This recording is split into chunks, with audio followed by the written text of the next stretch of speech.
Chapter 1. The man who wasn't breathing, the night I found him. The rain was the kind that doesn't care about you. Not the gentle kind that makes poets write things down. The brutal, indifferent kind. The kind that soaks through your coat in 30 seconds flat and reminds you that the world was here long before you and will be here long after. I'd pulled a double shift at the Callum estate, and my feet ached in the specific way that only women who stand on marble floors for 14 hours understand. Bone deep. Cartilage deep. Soul deep. I should have taken the main path back to the staff quarters. I always took the main path, but Milo had cried all through my lunch break. My mother watching him over a video call, her face pixelated and worried on my cracked screen. And I'd promised him I'd be quick. The side gate shaved 4 minutes off the walk. 4 minutes felt enormous at 11:43 at night. That is the only reason I was in the East Garden when the world rearranged itself. I smelled the blood before I saw it. Copper and rain. A smell you never forget once you've encountered it in quantity. My steps slowed without my brain deciding to slow them. Some animal part of me understood danger before the rest of me caught up. I stopped beneath the iron arch that separated the ornamental garden from the utility path, and I looked. A man was on the stone ground, face down, arms spread, like something thrown from height and forgotten. He wore a suit that probably cost more than 6 months of my salary. Charcoal wool, now soaked black. His dark hair was plastered against the side of his neck, and beneath him, spreading in a slow, dark halo, was the thing I'd smelled. I did not scream. I want credit for that.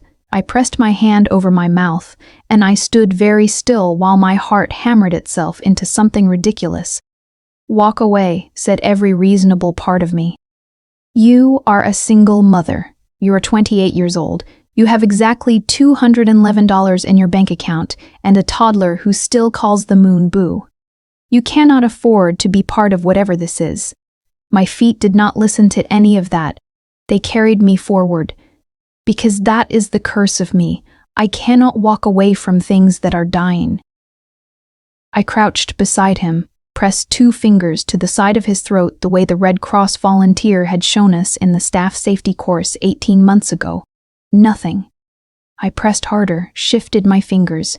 The rain was loud and my own pulse was loud, and I concentrated until the world narrowed to the 2 square centimeters beneath my fingertips.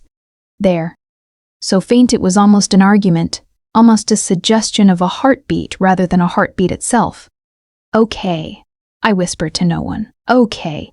I pulled out my phone, called the only number that made sense, the estate's emergency line. 3 rings. 4.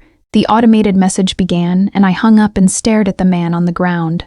Somewhere inside the main house, 40 meters away and insulated by money and thick walls and a party that had ended 2 hours ago, were the people who employed me, the people whose Egyptian cotton I laundered and whose Michelin-starred leftovers I scraped into compost bins. I called again. Nothing. The man exhaled. Barely. The sound was wet and awful, and it made my stomach clench. I rolled him onto his side, carefully, the way the course had taught me, protecting his neck. And I finally saw his face. I'd been at the estate for 8 months, long enough to know the faces that mattered, the ones the other staff spoke about only in dropped voices, eyes flicked sideways, the name that lived in the architecture of this place the way water lives in stone, everywhere, invisible, foundational. Dorian Callum. Not a Callum nephew or a cousin or some associate. The Callum, the one whose portrait hung at the end of the East Corridor, painted in oils, composed and cold and watching. The one the other maid said had not visited the estate in over 2 years. The one whose name, the head housekeeper, Mrs. Devereux, only ever spoke with a precise, cautious respect that told you everything you needed to know about what he was. He was 34 in the portrait. He looked the same now, in person, in the rain, bleeding out on his own garden stones, only more real. Sharper, a scar I hadn't known about, thin and pale, crossing from his jaw toward his left ear. His eyes were closed. He was extraordinarily, pointlessly beautiful. The kind of face that should not exist in a man this dangerous. It seemed like a design flaw, "You're not dying on my shift," I told him, which was a ridiculous thing to say, and I knew it even as I said it. I cannot explain a dead Callum to anyone. I don't have that kind of energy. He didn't respond to that. Obviously, I peeled off my coat, pressed the dry inner lining hard against the wound at his side, high, near the ribs, which meant things I didn't let myself think about yet, and I screamed, not a polite call for help. A real scream, full-throated and animal, aimed at the lit windows of the main house. Then I stayed exactly where I was, knelt on cold, wet stone in my uniform, both hands pressed against a dying man's side, rain running down the back of my neck. He exhaled again. Another of those sounds. "I know," I said. Stupid again. He couldn't hear me. But I kept talking anyway, low and steady, because it was all I had to offer. And I had been poor long enough to understand that sometimes what you have is enough. Somewhere far away, a door opened. Voices. Running feet. His chest rose. Just barely. Just once more. It was enough. Chapter 2. The name they don't say twice. By midnight, the estate had become a different place entirely. I'd seen it elegant. I'd seen it quiet, in the gray hours before dawn, when I started the first laundry cycle and the house was all long shadows and the smell of last night's candles. I'd never seen it like this, strict of its manners, its seams showing. Men in dark clothes moving fast through lit hallways, voices behind closed doors rising and then cutting off. The particular electric silence of people who know how to be quiet under pressure and have practiced it. They took Dory and Callum from me the moment they found us. I say took, because that is what it felt like. Not a rescue, not gratitude, but a retrieval. Two men I'd never seen before materialized out of the dark as if they'd been folded into it, and they lifted him with a practiced economy that told me they had done things like this before. One of them glanced at me, kneeling there, with blood on my hands and rain in my hair, and the look he gave me was the kind you give furniture, registering. Not seeing. Then, a third man crouched in front of me. He was older. Late 50s, gray at the temples, a face like weathered limestone. He wore a suit jacket thrown over what looked like pajama shirt underneath, and somehow this detail frightened me more than anything else so far. It suggested I had pulled him from sleep. It suggested he lived here, or close enough to here to be here in minutes. "Your name," he said. Not unkindly, but not gently either. "Nadia Voss. I work here. I'm on the Maid staff." My voice came out steadier than I expected. "He needs a hospital. The wound is. We have a physician. He needs a hospital. That's not Ms. Voss." The man's voice didn't rise. It did something more effective than that. It dropped, and it became very still, and the stillness was a kind of warning delivered without aggression. "We have a physician. You did well tonight. I need you to go to your quarters, wash your hands, and sleep." It was, structurally speaking, an order wrapped in a compliment. I looked at the blood stain on the stones where Dory and Callum had been. The rain was already working on it. In an hour there'd be nothing. "Is he going to live?" I asked. The man studied me for a moment. Something moved in his expression. Calculation, perhaps, or something more complicated. Then he said, "That depends on the next few hours." He stood. He was done with me. I went to my quarters. I shared the staff housing block with 11 other women. A converted carriage house behind the kitchen garden, warm enough in winter, close enough to the main building that we could hear the family's parties if the wind was right. My room was barely large enough for a bed, a small dresser, and the portable cot where Milo slept when my mother brought him on overnight stays. Tonight, the cot was empty. He was home with her. He would be brought in the morning. I stood in the small bathroom and I washed my hands. There was a lot of blood to wash off. It took a while. I watched the water run pink and then pale and then clear. And I thought about the sound of Dory and Callum's breathing, that wet, effortful sound. And I thought about the portrait at the end of the east corridor, the oil-painted composure of a man who looked like he'd never once been caught off guard by anything. I thought about the scar I hadn't known about. I should not have been thinking about the scar. In the morning, I learned things from Petra, who had been at the estate for 6 years and knew everything about everyone, and delivered this information in a low, rapid murmur while we changed bedding in the West Wing. Dorian Callum was not supposed to be in the country. He's been in Lisbon, Petra said, tucking a fitted sheet with the focused efficiency of someone conducting serious business. Or Prague. I heard both. He doesn't come here anymore. Not since his father died. Why not? Petra gave me a look. Because it's complicated. Which, in Petra's vocabulary, meant she knew but wasn't going to say. The point is, no one knew he was coming, not even Mrs. Devereux, which means he wasn't supposed to be here, I said. He came secretly. And someone found out. She shook out a pillowcase. Crisp and clean. You understand what I'm telling you? I understood. Someone had tried to kill him here, on these grounds, in secret. Which meant either someone on the inside had talked, or the staff is being interviewed today. Petra continued. All of us. You'll go first, I expect. Why me? She looked at me the way you look at someone who has asked a slightly dim question. Because you're the one who found him. The interview was held in the library. Not the cozy reading library off the main hall, but the formal one, which was more about architecture than books. All dark wood and brass fittings in the particular silence of a room designed to make people feel small. The man from last night, the limestone-faced one, was there. His name was Garrett, I'd learned.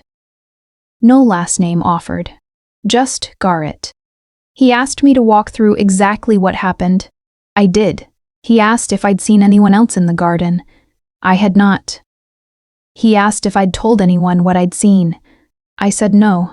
He asked very precisely, how did you know he was still alive? I checked for a pulse. Most people don't think to do that. I'm not most people, I said, and then immediately regretted the sharpness of it. Garrett looked at me for a long, quiet moment. No, he said slowly. It appears not. He made a note. He did not tell me I was dismissed. He did not tell me anything else. He simply looked back down at his papers.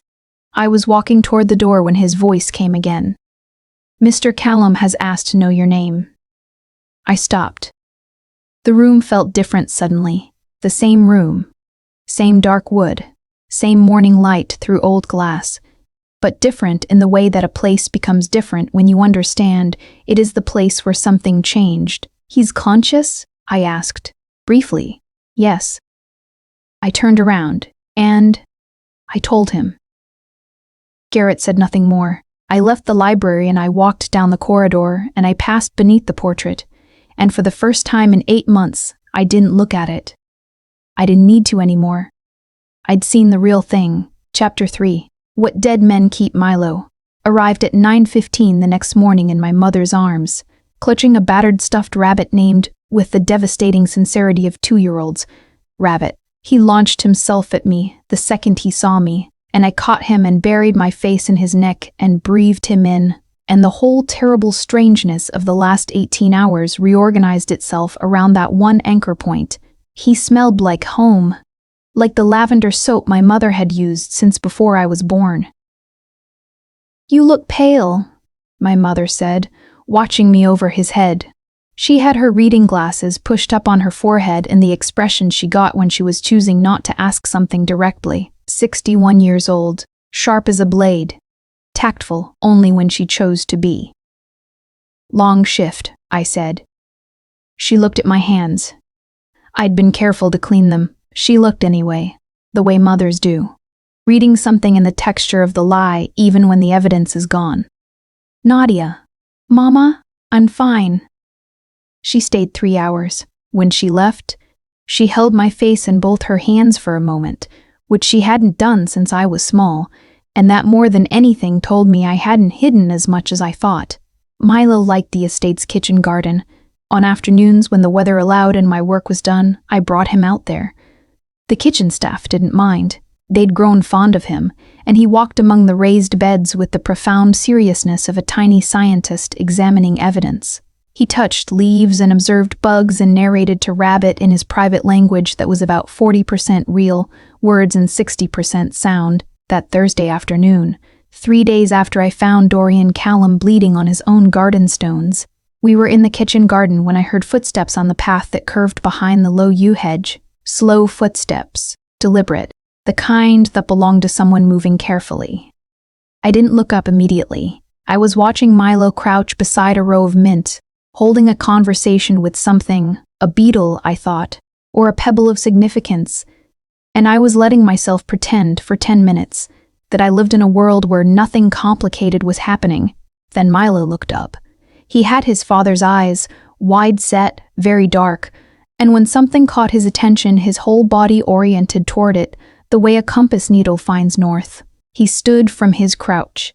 He pointed with one chubby finger with the complete and innocent aggression of toddlers at whoever was now standing at the entrance to the garden. I looked. Dorian Callum stood with one hand braced on the stone gatepost and the other pressed flat against his side where the wound was. Bandaged under the shirt, I knew, because Petra had glimpsed a physician leaving the estate's private medical room that morning. He was wearing a white shirt with the sleeves rolled to the elbows. No jacket, no armor. He was alive. That was the first thought, and it was louder than any other thought for a moment. He was also looking at Milo, not at me. At Milo, who was still pointing at him with the directness of someone who has not yet learned that pointing is rude. Something happened in Dorian Callum's face. I wasn't prepared for it, which was my fault. I'd spent 3 days constructing a mental image of him based on the portrait, on Petra's careful silences, on the weight of his name in the mouths of people who feared him. I had been building a wall made of reputation. He looked at my son pointing at him, and something in his face opened like a door. Someone had forgotten to lock. Gone in a second. The door closed. The composure returned. That specific expensive stillness I'd see in powerful men who'd learned to wear it like a second skin. But I'd seen it. Milo, apparently unaware that this was a man at least 4 people had died for or because of, toddled toward him. Milo. I was on my feet. Come here, love. He ignored me. He arrived at the gatepost and looked up at the man standing there. Tipped his head all the way back, the way small children do to look at tall things, and held up rabbit. Dorian Callum looked down at him. Then he crouched, slowly, and the movement cost him something. I saw it in the tightening of his jaw, the held breath. But he did it. He sat on one knee on the garden path, and he looked at the rabbit being presented to him. Rabbit, Milo said. Is that his name? Dorian's voice. I hadn't heard it before. The portrait had never prepared me for a voice. It was low, and it had a careful texture to it, words placed rather than thrown. Bah, Milo confirmed, which meant yes. Dorian looked at the rabbit for a moment. Then he looked up, over Milo's head, and he looked at me. Nothing about his expression was readable. He was too good at his face for that. But there was something in the looking itself, the directness of it, unhurried, unashamed, that made the back of my neck warm. Nadia Voss, he said. Not a question. Mr. Meave. Callum. 2 could say names. You stayed. He said it simply. Not thank you, which would have been easier to receive. Just the fact of it, stated clean and bare. When you found me, you stayed. You were still breathing, I said. Barely. Yes. His eyes hadn't moved from mine. Barely. The words sat between us in the afternoon light. I felt it as a physical thing, not comfortable, not dramatic, something realer than both. Milo patted Dorian Callum's knee 3 times, the way he patted dogs he approved of. Then he turned and walked back to his beetle or his pebble, his duty done. Dorian watched him go. He's not afraid of anything, he said quietly. He doesn't know enough yet, I said. He will be. Dorian looked back at me. Don't teach him that. Then he stood with effort he didn't acknowledge, and he walked back the way he'd come. I stood in the garden in the afternoon light for a long time after. The mint smelled sharp and clean in the cool air. That was when I understood that whatever was about to happen to my life, it had already begun. Chapter 4. Every room has ears. The estate changed its breathing after he stayed. That's the only way I can describe it. Buildings absorb their inhabitants the way walls absorb sound. Over time, gradually, until the place carries the frequency of the people inside it. The Callum estate had been quietly holding its breath for 2 years, running on Mrs. Devereux's exacting management and the distant authority of a man who was anywhere but here. Then Dorian Callum took up residence in the East Wing, and the whole house exhaled and then contracted, like a body remembering it still had a nervous system. The staff felt it as a change in formality. Corridors that had been freely navigated were now quietly restricted. Guard appeared in rooms before Dorian entered them, every time, as though he could predict pathways by instinct. 2 men I hadn't seen before appeared among the groundskeeping staff, and they were very bad at looking like groundskeepers.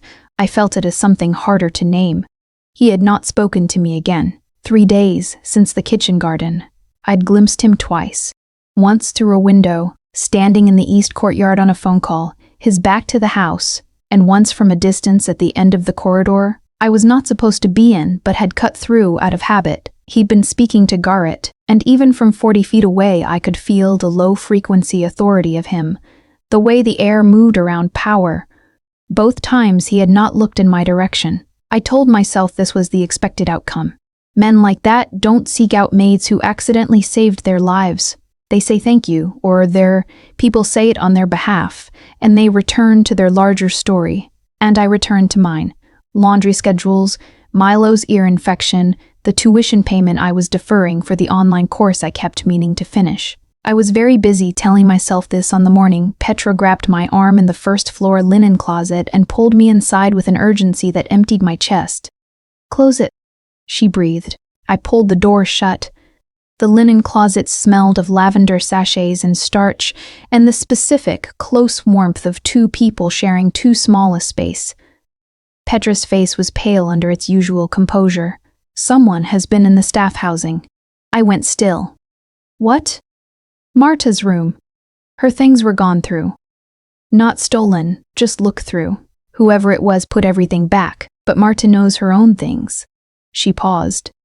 "And something was taken from the common room." "What was taken?" "The staff rota, the one with names and schedules and room assignments."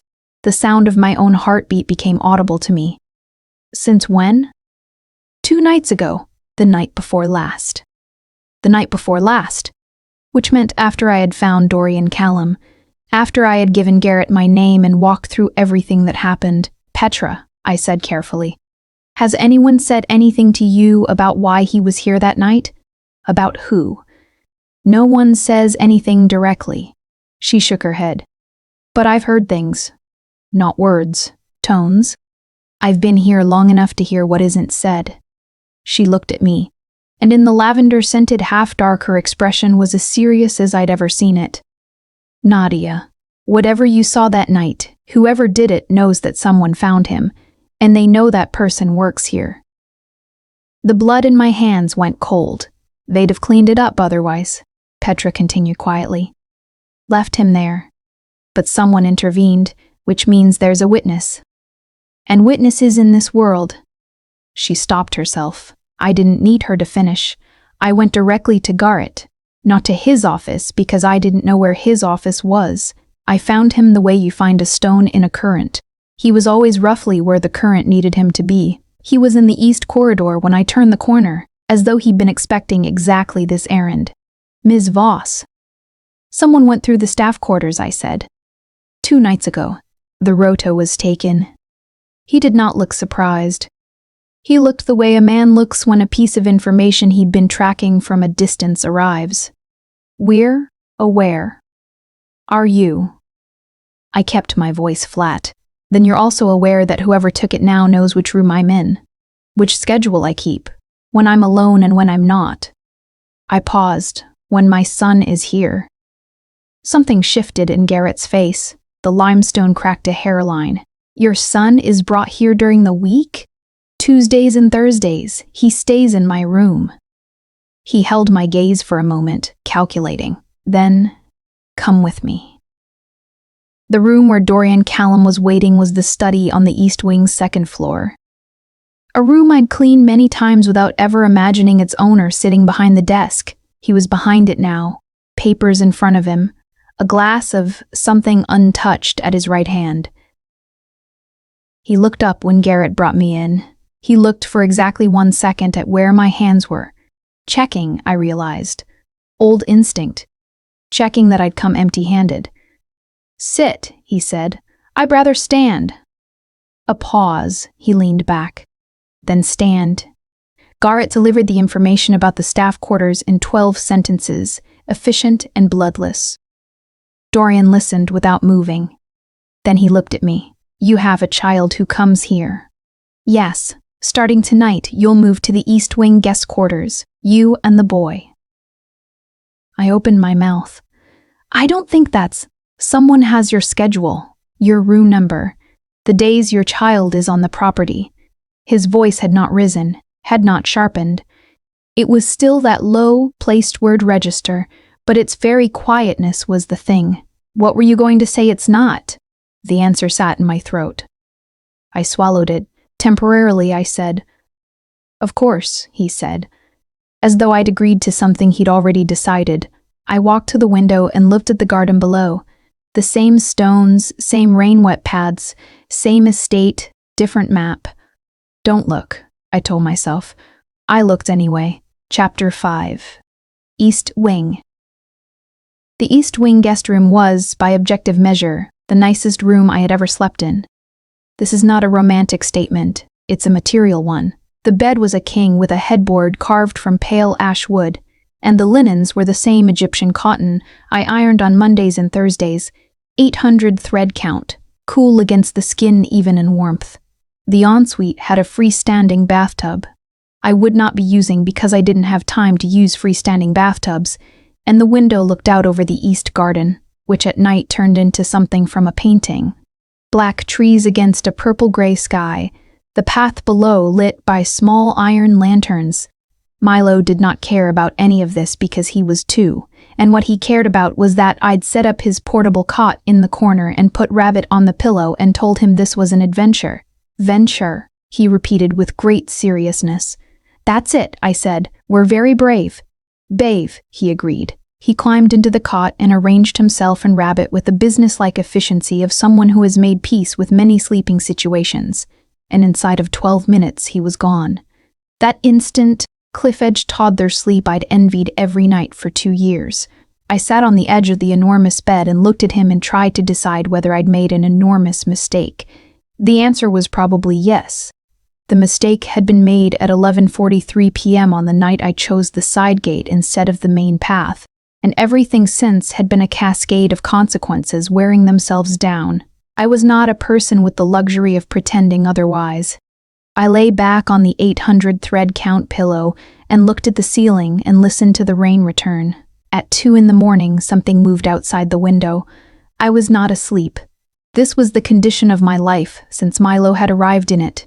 A permanent state of auditory readiness, one layer of consciousness, always listening, always cataloging. Milo's breathing, rhythmic and fine, rain on the glass. The old house settling, its familiar structural vocabulary. And then, gravel, below the window. Footsteps. I got up. The garden below was dim, the iron lanterns holding small circles of amber light against the dark.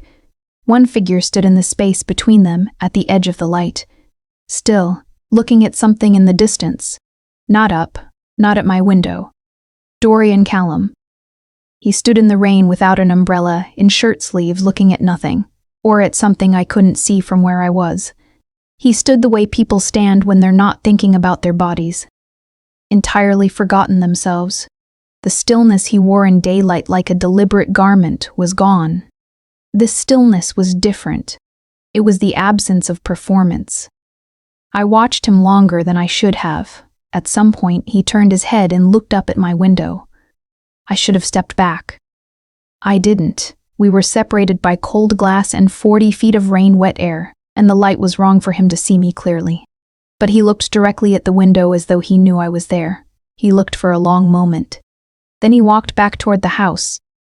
In the morning, a tray appeared outside my door. Not from the main kitchen. The presentation was different. Simpler. Coffee, hot and black, in a real cup, not a carafe. Toast. A small dish of the expensive marmalade Mrs. Devereaux kept for family use only, and beside it a note in handwriting that was spare and angular. The physician cleared me to walk. "I'll be in the corridor this morning. Your son should not be alarmed." I read it 3 times. Your son should not be alarmed. He was telling me he existed in the space Milo moved through. He was flagging it, warning it so that a 2-year-old wouldn't be frightened, and he had written it himself. This was not Garrett's handwriting, not the neutral procedural prose of a man who ran things. This was from the person himself, this angular, careful script. I put the note in my uniform pocket. I ate the toast. It was very good toast. He was in the corridor. He was at the far end of it talking to Garrett when Milo and I emerged. Milo had no memory of the kitchen garden encounter. Or if he did, it was categorized alongside all the other large adults who appeared in his peripheral world, and he walked beside me with his hand in mine and Rabbit tucked under his arm. Dorian saw us from the far end of the corridor and said something short to Garrett, and Garrett withdrew with the smooth invisibility he was very good at. We walked toward each other. This took longer than it should have, because the corridor was long and I could not speed up without it looking like what it would have been. When we were close enough, Milo looked up at the tall man. Recognition assembled slowly in his face.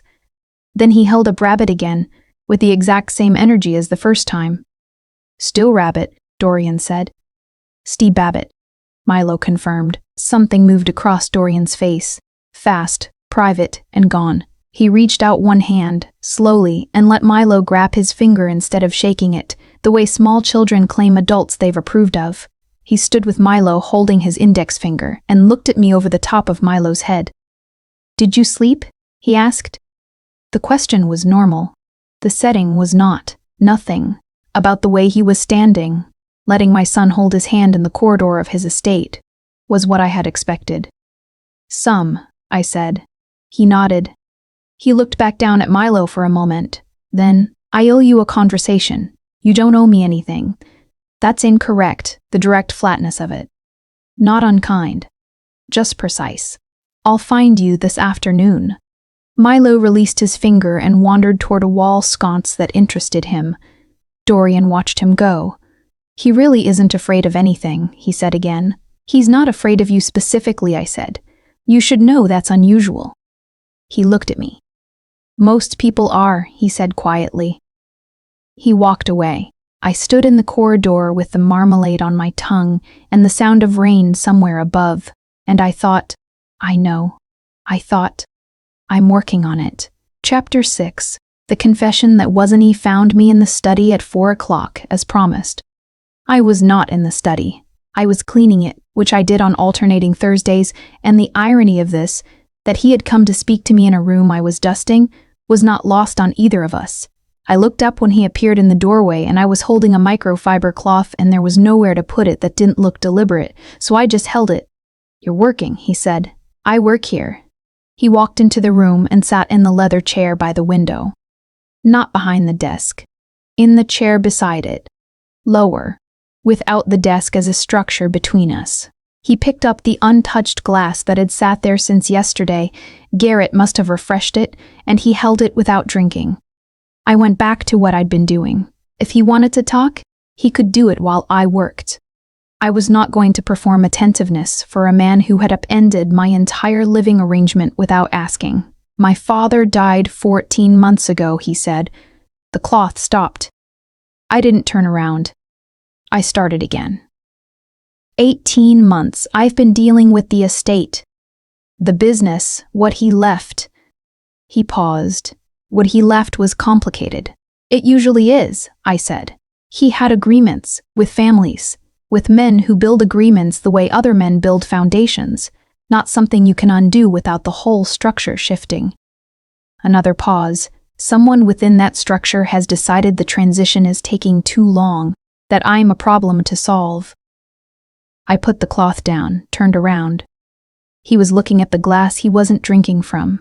"And they tried to solve it," I said. "Here, on this property. Which means they're closer than I believed." He finally drank. Set the glass back. "The people who knew I was coming here that night numbered 4. One of them is Garrett. One is dead. The other two. He stopped. Are suspects, I finished. Everyone is a suspect. He looked up at me, including people who were conveniently in the garden at midnight. The room went quiet. Not hostile. Quieter than that. He held my gaze with an expression I still couldn't map, because he'd built his face as a closed system and I was working from the outside. You think I was planted, I said, to find you. I considered it. And I don't think so anymore. Why not? He was quiet for a moment. Because of how you spoke to me. When you thought I couldn't hear you, people don't improvise that kind of voice for a man they're supposed to find dying. He paused. And because of your son. I frowned. What does Milo have to do with it? You wouldn't have brought him into this deliberately. He said it simply, with a certainty I hadn't earned from him and he hadn't offered, and the fact that he'd thought about it, that he'd built a picture of me from small evidence and arrived at this conclusion, did something strange to the air in my chest. That's a low bar, I said, eliminating me as a suspect because I have a toddler? It's not the only evidence. His eyes hadn't moved, but it's the clearest. I looked at him sitting in the chair by the window in the late gray light, not behind the desk, not performing authority, just sitting in a room with the glass he kept forgetting to drink from, telling me something true. The scar on his jaw was visible from here. I thought about the portrait in the corridor, all oils and cold composure. I thought about his face in the garden the night before, in the rain, when he'd forgotten to be anything in particular. What happens now? I asked. Now I find out which of the remaining two talked. He said this with a quietness that was not comfortable to hear. What it implied was a sentence without the predicate, and the predicate did not need to be said. And my son and I? Stay in the East Wing until I'm certain the property is clean. He picked up the glass again. You'll be paid for any shift you miss while the investigation is ongoing. Full rate. I'm not worried about the money right now. He glanced at me. That's new? He said dryly. In my experience, everyone's always worried about the money. Well, I picked up my cloth. File it with the other anomalies. He almost smiled. I was 90% certain of it. Not a smile that arrived fully formed, but the faint architectural beginning of one at the corner of his mouth that reversed itself before it could be confirmed. I was not going to ask about it. Nadia, he said. First name, first time. I kept my back to him, reorganizing books that didn't need organizing. Yes, I need you to understand that staying is the safer choice. I'm not saying it to control you. I'm saying it because it's true. I put a book back on the shelf, pressed my fingers against its spine for a moment. I know, I said, but you resent it. Wouldn't you? A long pause. Yes, he said, I would. I turned around.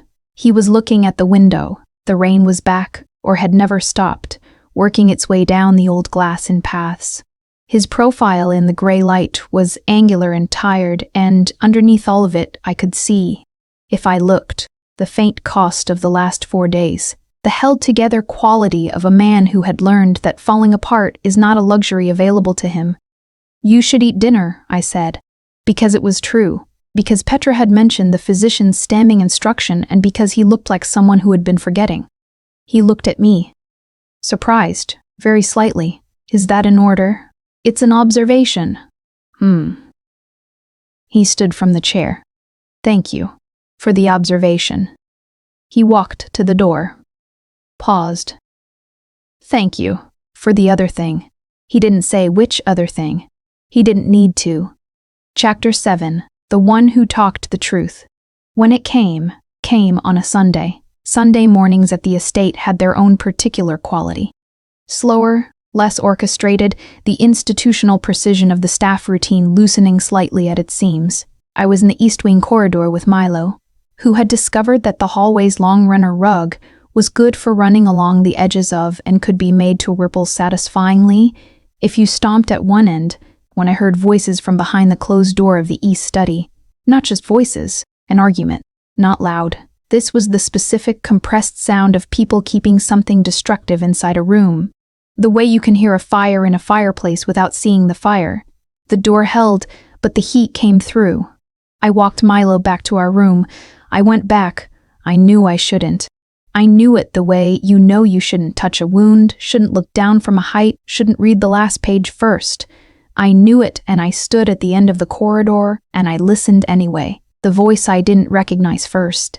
Didn't know how far it would go. You have to understand that, Dorian. It was one conversation, one piece of information. Dorian's voice, flat, stripped of everything. You told them I was coming. I thought they just wanted to talk to you. The Renard family wanted to talk to me. 3 seconds of the most dangerous silence I had ever heard. Mikhail, look at me. Look at what talking to me produced. A silence on the other side. You have worked for this family for 9 years, Dorian said. You were at my father's funeral. You... He stopped. Something in him stopping the thing he was about to say. Why?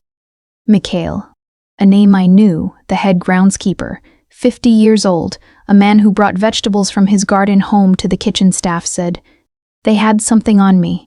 Information about my daughter. They were going to. You should have come to me. You weren't here. Another silence. Longer. I am here now, Dorian said. And then nothing more. I did not see Mikhail again. I don't know what happened to him. I know what I feared had happened to him, and I know that fear sat in my stomach for 3 days like a stone.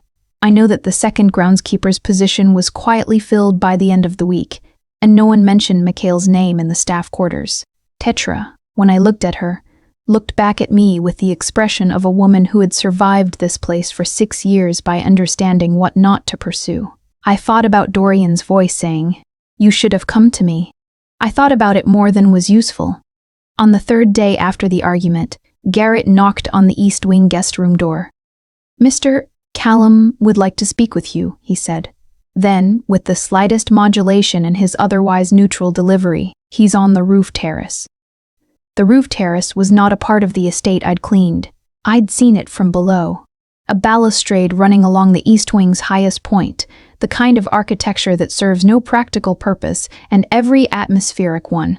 I carried Milo up the stairs with me because he was awake, and I was not leaving him alone, and I pushed through the heavy door at the top, and the wind came at us both immediately, cold and clean and smelling of something wider than the estate's grounds. Dorian was standing at the balustrade looking out over the fields.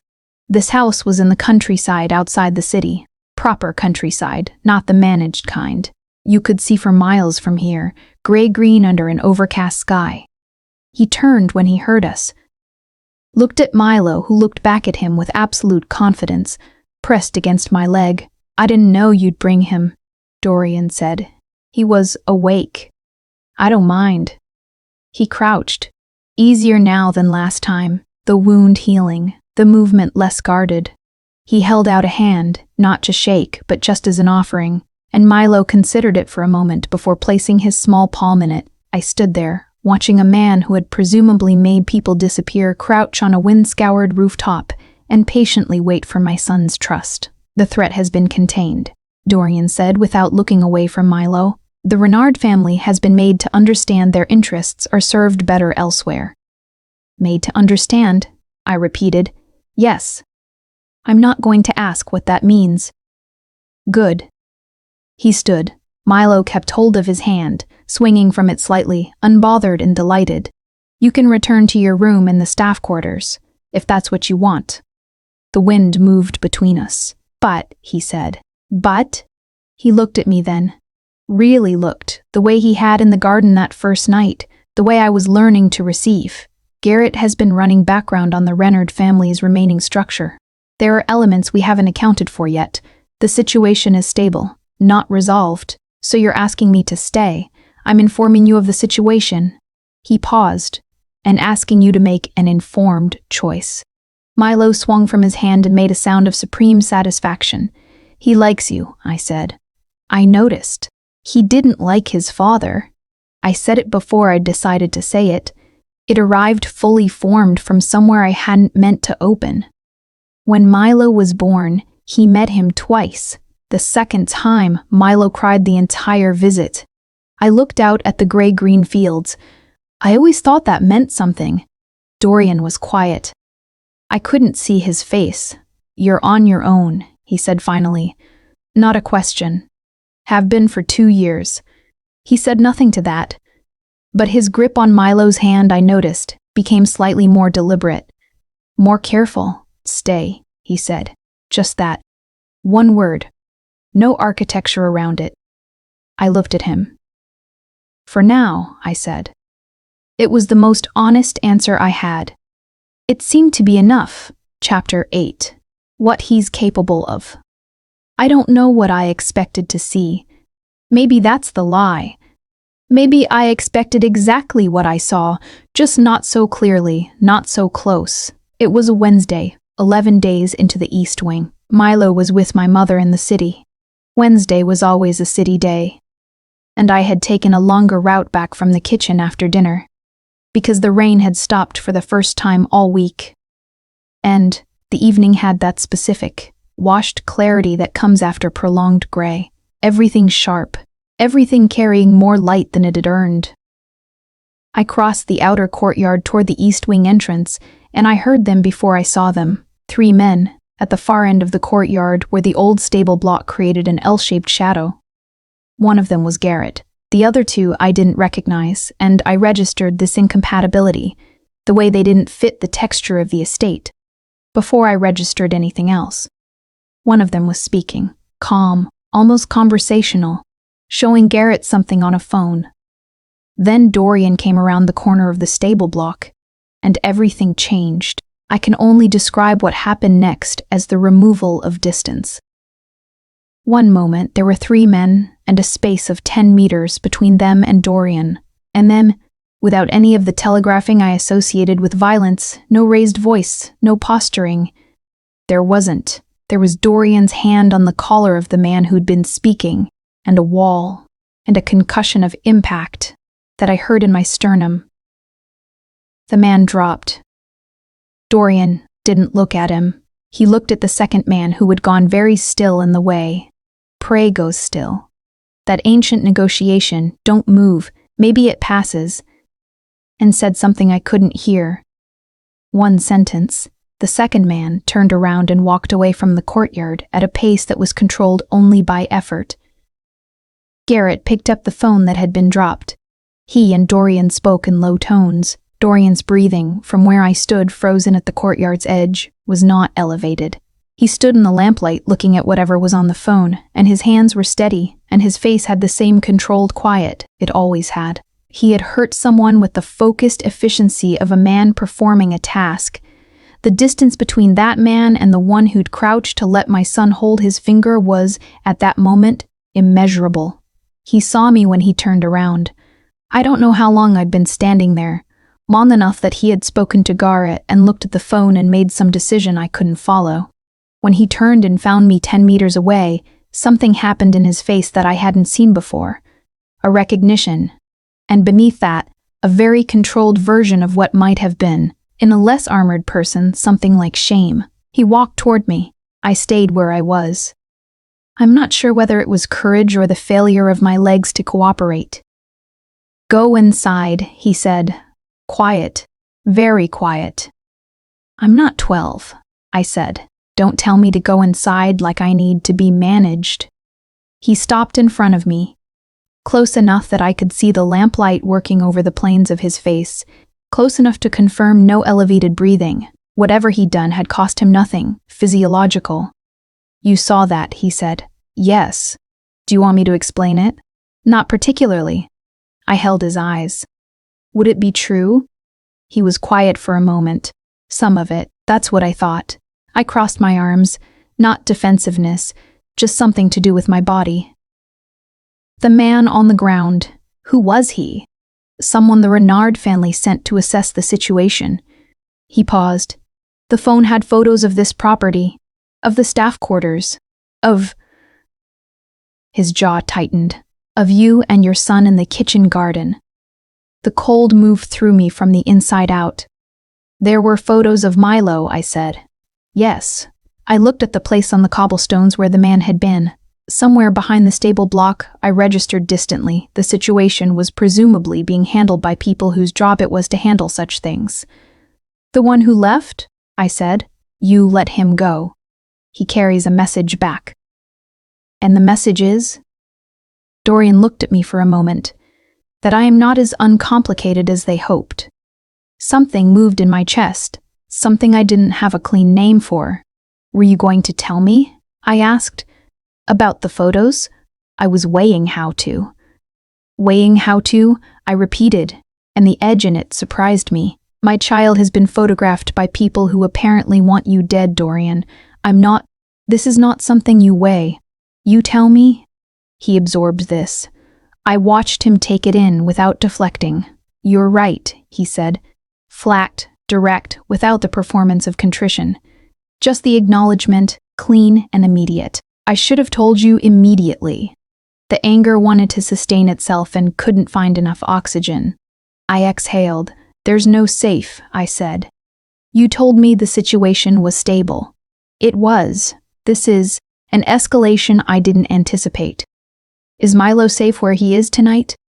"I have someone watching the building. He has been since yesterday." I stared at him. "You put a watch on my mother's apartment building without telling me." "Yes." "That's..." I stopped. Part of me wanted to be furious about the presumption. Part of me was calculating that Milo was watched, guarded, tonight, by someone Dorian trusted, and that this was the reason I was still breathing evenly. "You should have told me that too," I said. "Yes." "Stop agreeing with me. You keep being right." The exhausted, involuntary, almost laugh that came out of me was not dignified. He didn't smile, but something in his face did the equivalent of it. I looked at the courtyard. The lamplight. The old stone. "I can't pretend I didn't see that," I said finally. "I'm not asking you to." "Then what are you asking?" He looked at me. In the quiet. In the washed, rain-cleaned air. "Nothing," he said. "I'm not asking you anything. You get to decide what you do with what you know." I walked inside. He stayed in the courtyard for a long time after. Chapter 9. Everything that costs Milo came back on Thursday. He came back running. He had recently discovered that running was available to him as an option in more situations than previously explored, and he applied this discovery liberally, and he collided with my knees and grabbed fistfuls of my uniform and pressed his face against my stomach. And I crouched down to hold him, and I breathed into his hair, and I thought, This is what I'm in this for. This is the axis." My mother stood behind him with her handbag over one arm, and her reading glasses pushed up, and her expression doing the thing it had done since I was a child, which was managing simultaneously to say nothing and everything. "You're staying here," she said, "for now. In the main house. East Wing guest room." I was braced for it. The questions, the concern, the specific maternal detection ability that had made my teenage years complicated. She looked at me for a long moment, and I thought, "Don't ask. Please, just this once, don't push." "All right," she said. I blinked. "All right?" "You look." She stopped. Recalibrated. "You look like you know what you're doing." She kissed my forehead. She left, and I stood with Milo on my hip in the East Wing corridor, and I thought about the fact that my mother, who had questions about everyone, about everything, had looked at me and found something that made her step back. I wasn't sure how I felt about that. Dorian ate dinner in the East dining room on Thursday evenings. I learned this not from him, but from the kitchen, where the housekeeper's routine was as regular as tidal patterns. I told myself I was not going to engineer anything. I didn't. I simply walked through the East dining room at 6:15, because it was the most direct route back from collecting Milo's things from the laundry, and he was sitting at the far end of the table with papers in front of him, not eating, a plate beside him, untouched. Cold, probably. I said, "Eat dinner," I said from the doorway. He looked up. Something almost warm moved across his face. "You gave a standing order." "I did." I came in. "The food is cold." I lost track of time. I set Milo down. He immediately assessed the room for navigable surfaces and found the legs of the dining table satisfactory, disappearing underneath to explore them. I sat down, 2 chairs away from Dorian, and looked at the papers he'd been working on. Not reading them, just acknowledging that whatever they were, they had been more present to him tonight than food. "There's a meeting tomorrow," he said. "The remaining families. A formal conversation." He set the pen down.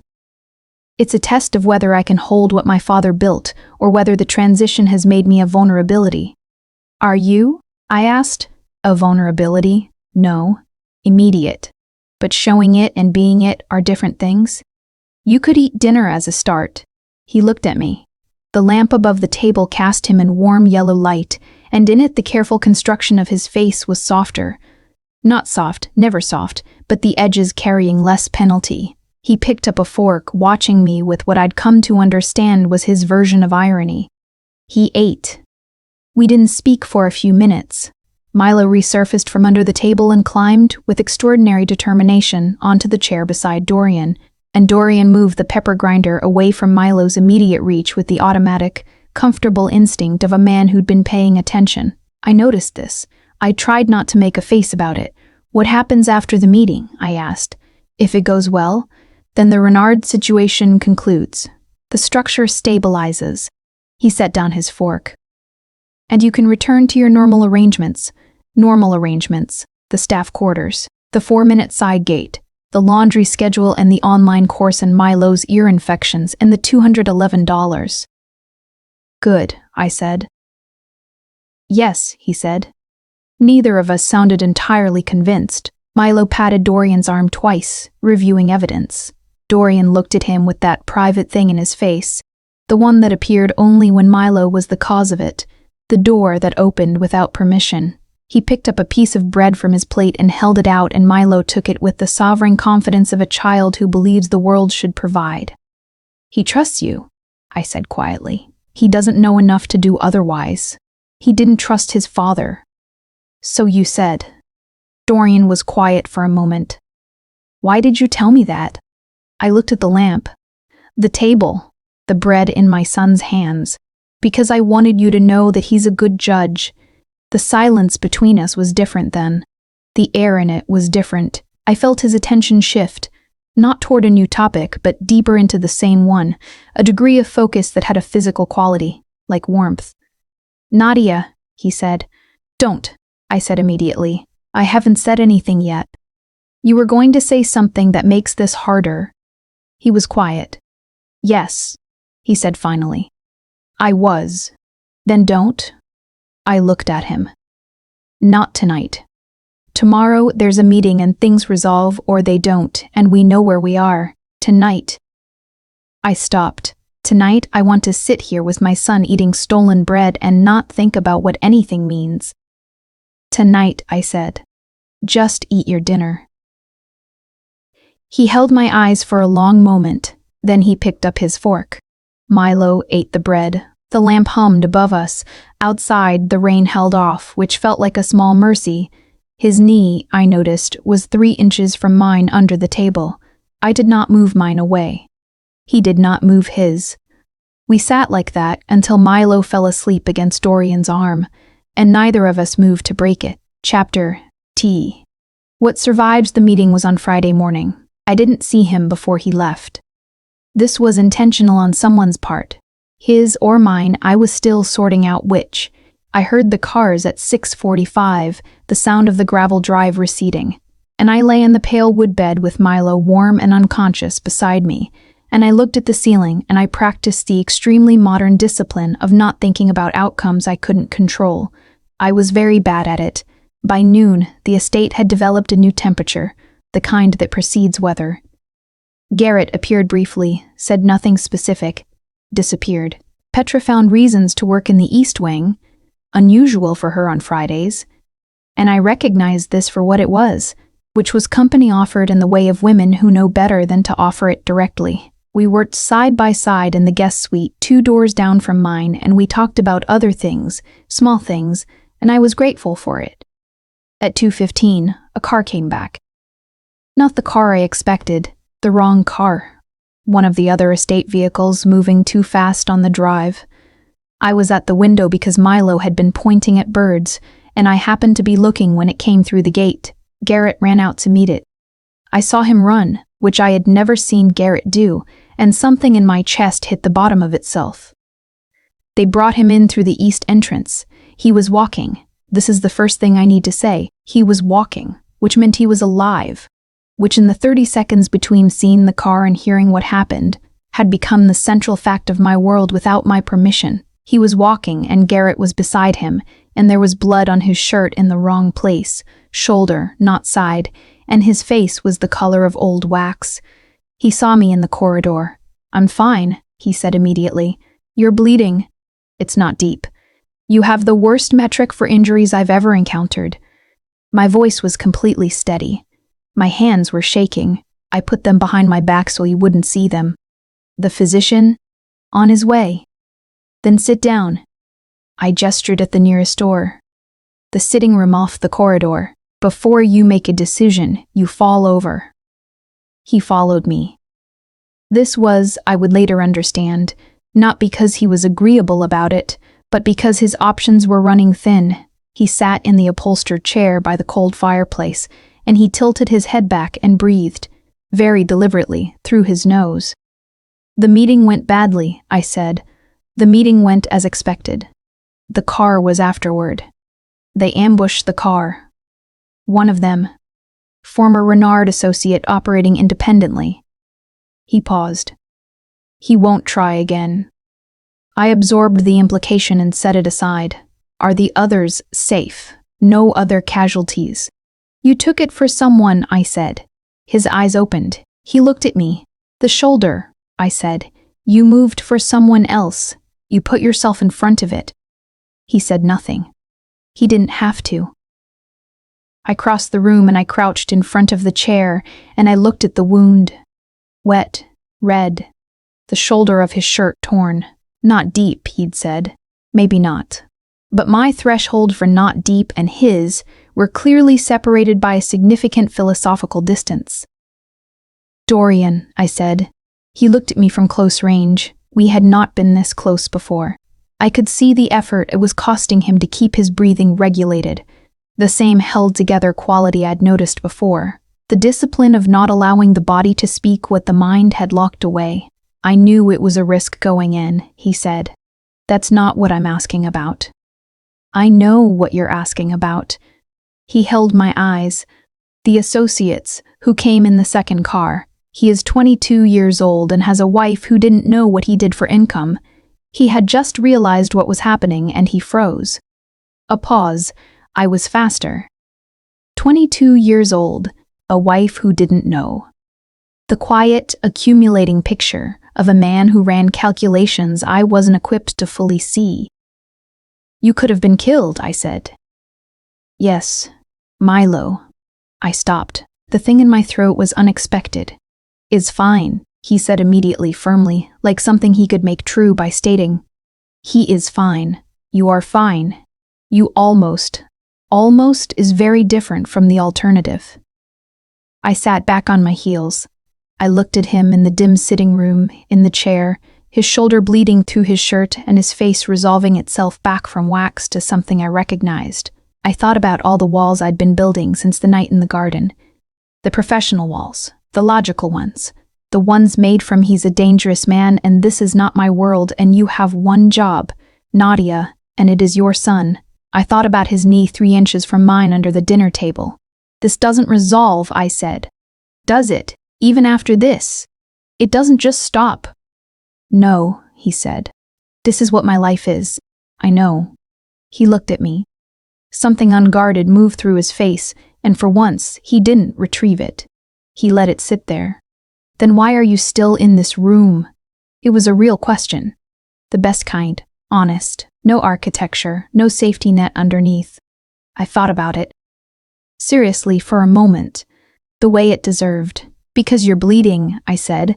"And because Milo is asleep down the hall in a room you gave us without asking for anything. And because..." I stopped. "Because?" "Very quiet. Because when I was kneeling in the rain with my hands on your wound, talking to a man I thought was dead, I already knew something had started. I met his eyes. I just didn't know what it would cost. He reached out, slowly, the uninjured hand. He touched my jaw, one thumb at the edge, very light, the kind of touch that is asking before it is taking. "You should run," he said. "Probably." I didn't move. I've been slow at listening to good advice. His forehead came to rest against mine. We stayed like that, in the quiet, in the dim room, while outside the estate gathered itself back from the edges of the day. And the light began its long gray departure. The physician arrived 10 minutes later. I stood. He let me go. But when I reached the door, he said, once, low, not demanding anything from it, "Nadia." I turned. "Thank you," he said, "for this, for everything that preceded this." A pause, for staying when it was the worst choice. I looked at him in the chair in the dim room, his shoulder, his scar, the careful, quiet face, and the unlocked door I'd seen through enough times now to know it was real. "I'm not sure it was the worst choice," I said, and I left him there, with the light failing and Milo sleeping down the hall and the rain beginning, finally, to ease. Some stories don't end. They simply reach a place where both people have stopped pretending they were ever going to leave. This was that place. And it was enough. For now, for today, in the surviving of it, it was exactly enough.